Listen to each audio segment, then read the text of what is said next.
L'absence des figures politiques emblématiques de l'opposition camerounaise à cette compétition électorale de 2025 à la présidence de la République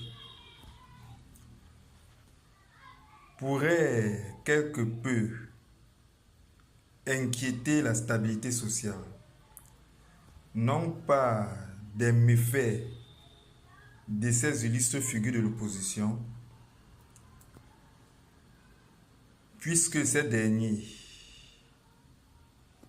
n'ont aucune capacité de perturber par eux-mêmes la stabilité sociale camerounaise, n'ayant aucun contrôle sur l'appareil administratif et encore moins sécuritaire.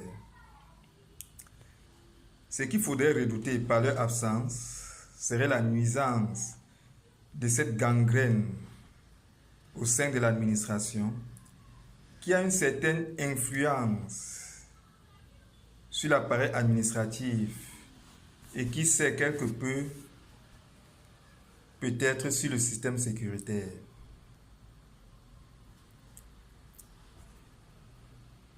Tout ce qui leur manque, c'est le contrôle de l'opinion publique nationale qu'ils pourraient avoir en l'absence des grandes figures politiques de l'opposition lors de cette campagne électorale vers la magistrature suprême à la tête du Cameroun. Ainsi, il pourrait en profiter pour permettre la visibilité d'une figure de l'opposition jeune et nouvelle, dont il s'en servirait pour captiver l'attention de l'opinion publique nationale camerounaise, la manipuler et la retourner contre l'appareil administratif en leur faveur en vue d'en prendre le contrôle. Il est à noter que la dangerosité de cette gangrène administrative est clairement illustrée à travers leur emprisonnement après chaque échéance électorale à la magistrature suprême. Depuis pratiquement 2011, il y a eu le fameux G11 qui a été balayé et mis en prison et qui constituait le leadership ou un des leaderships de cette gangrène administrative. En 2018, une deuxième vague a été balayée et mise en prison. En 2025, les représentants, les jeunes pousses de cette gangrène administrative-là pourraient avoir encore des projets du contrôle de l'appareil administratif dans sa totalité. Et pour cela, il pourrait avoir des intentions de contrôle de l'opposition politique camerounaise en l'absence de figures politiques emblématiques de ce courant politique. Il aurait été souhaitable que des figures politiques emblématiques de l'opposition camerounaise et reconnues comme telles que par exemple Ariel Ekoué, Kawalai, Professeur Baïbek, Anissé Ekane, Maurice Kamto, l'honorable Nietzsche et bien d'autres encore, soient encouragés à participer à la compétition électorale à la magistrature suprême en cette année 2025. Leur égale influence aurait nourri leur ego et les aurait empêchés certainement de former une coalition. Ainsi, leur influence au sein de l'opinion publique camerounaise et leur incapacité à former une coalition de fait de l'ego suscité par leur influence égale, aurait permis de distraire l'opinion publique camerounaise, de la disperser et de lui permettre d'échapper au contrôle et à l'emprise des forces obscurantistes qui voudraient déstabiliser cette nation. Après l'échéance électorale,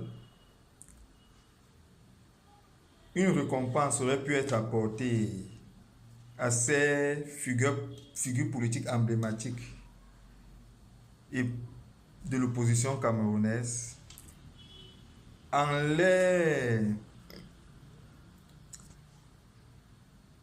encourageant à participer à la construction nationale au sein, par exemple, de l'appareil législatif ou administratif.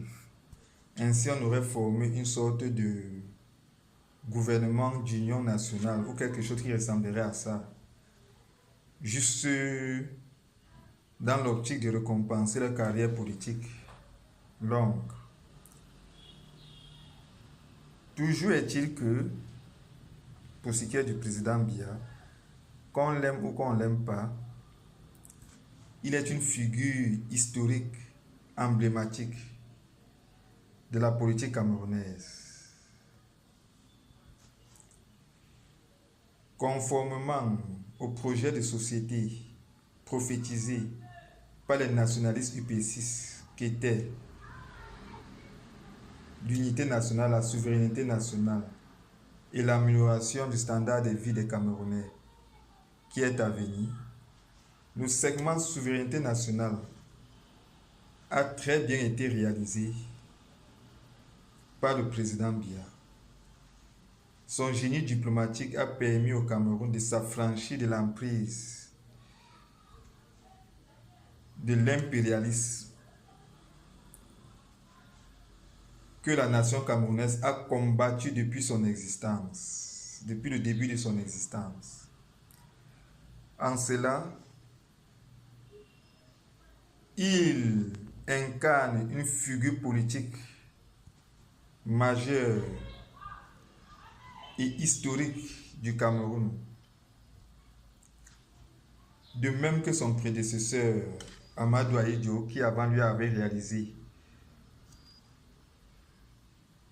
quoi qu'on puisse lui reprocher, l'unité nationale d'une manière assez admirable, et aux côtés tout aussi des leaders emblématiques de l'UPC, tels que Ernest Wandi, Houssene Afana, Félix Roland Moumié, Oumniobé et bien d'autres. Le président Biya donc fait partie de ces personnalités illustres de la nation camerounaise. Et en ce sens, son départ de la magistrature suprême ne saurait être brusqué. Ni entravé, ni, comment je peux dire, ni brutalement précipité. De même aussi, la poursuite de la destinée du Cameroun vers sa prospérité et son affirmation dans le concert des nations ne saurait être entravée par quelques méfaits des forces obscurantistes, qui soit.